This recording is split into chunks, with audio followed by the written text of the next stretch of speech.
iCloud not syncing is one of those problems that shows up in different ways. Photos not appearing, files missing from iCloud Drive, or contacts not updating. Here's how to diagnose it and fix it. Check Apple's system status.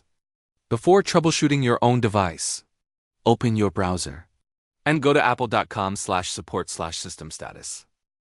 This page shows the real-time status of Apple services, including iCloud Drive, iCloud Photos, and iCloud Mail.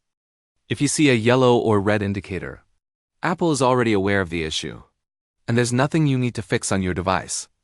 If all the services are green, the problem is likely on your device.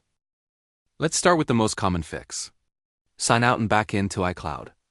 On your Mac, open System Settings. Click your name, scroll to the bottom. Then click Sign Out. On your iPhone, open Settings, tap your name, scroll to the bottom, then tap Sign Out. Sign back in with your Apple ID on both devices. Then wait a few minutes for iCloud to begin syncing again. This refreshes the authentication that iCloud uses to sync your data. Now let's make sure the features you want are actually enabled. Check iCloud feature toggles. On your Mac, go to System Settings, your Apple ID, iCloud, then Show All. Make sure Photos, iCloud Drive, Contacts, and Calendar are all turned on.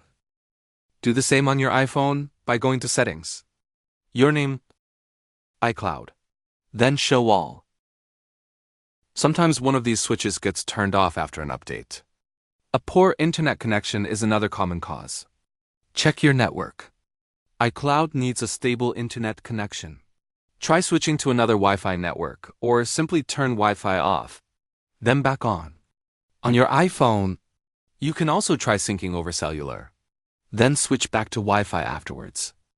Sometimes a fresh network connection is all it needs. And if none of that worked, restarting both devices often does. Restart both devices. Restart your Mac and your iPhone. Once they're both back online, reconnect to the internet. Then give iCloud about 5 minutes to begin syncing before checking again.